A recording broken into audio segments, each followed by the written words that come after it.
When there's an emergency, especially when someone's heart has stopped beating, every second counts. And in cardiac arrest, we know that each minute that goes by without somebody starting CPR decreases the chance of survival by about 10%. The act of administering CPR as quickly as possible can truly make the difference between life or death. And that's why emergency workers wanted to bring PulsePoint to Seattle. The app is similar to an Amber Alert, but instead of a missing child, these alerts message users to a cardiac arrest victim near them. To become a responder, simply download the free app called PulsePoint to your phone and agree to the terms. The phone will need to track your location, and you need to be willing to give CPR. When there's an emergency near you involving a victim whose heart has stopped in a public place, you'll be alerted, and you don't have to be a doctor to help. People don't have to be certified. That's a common question. It's like, well, do I have to have a CPR card in my wallet? And the answer is no. I think what's more important is the willingness to act, and that you're saying, yep, I'm willing to jump in and help. The app also has a tool where you can easily learn how to do chest compressions. You don't need to give breaths. Firefighters say chest compressions are enough to do until emergency workers arrive. Please get on the program, get the PulsePoint, and it's just about learning to do chest compressions, which the program shows you how to do it.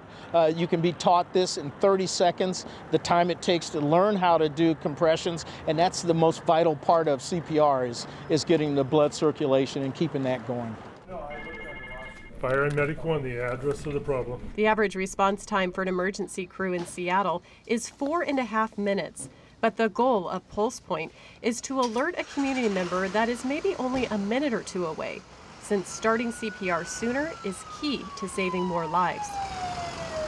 Currently, the app in Seattle will notify users when there is an emergency within 3/16 of a mile of the community responder's location.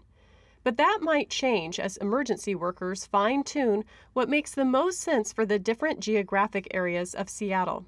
We're working to figure out what the right circle size is. So it probably should be different in downtown Seattle where the buildings are really close together, because you could be well within that 3/16 of a mile circle, but if you're on the 40th floor of the Columbia Center, you really can't practically get across the street to the library faster than we can drive there in a fire engine. But if you're out in West Seattle or in Magnolia, 3/16 of a mile is probably about right.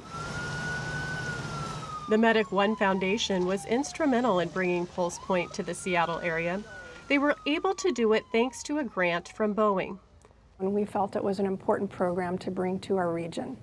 So we applied for a grant with the Employees Community Fund of Boeing, and they generously gave $137,000 to fund implementation of PulsePoint, not only in King County, but in Snohomish County.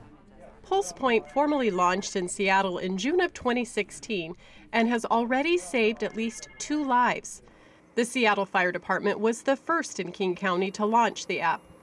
Within 5 months, 4,000 to 6,000 community members had signed up with PulsePoint, agreeing to respond if an emergency happens in their area.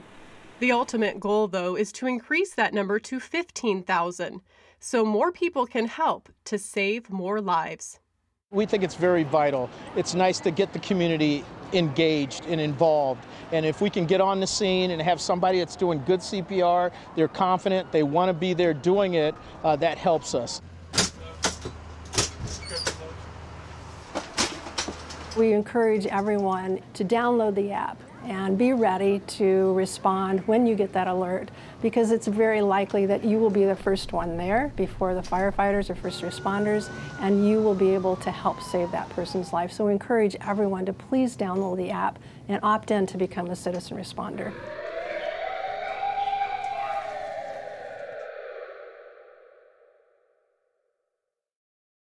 Watch CityStream Thursday nights at 7 on the Seattle channel, or get video on demand and podcasts anytime at seattlechannel.org.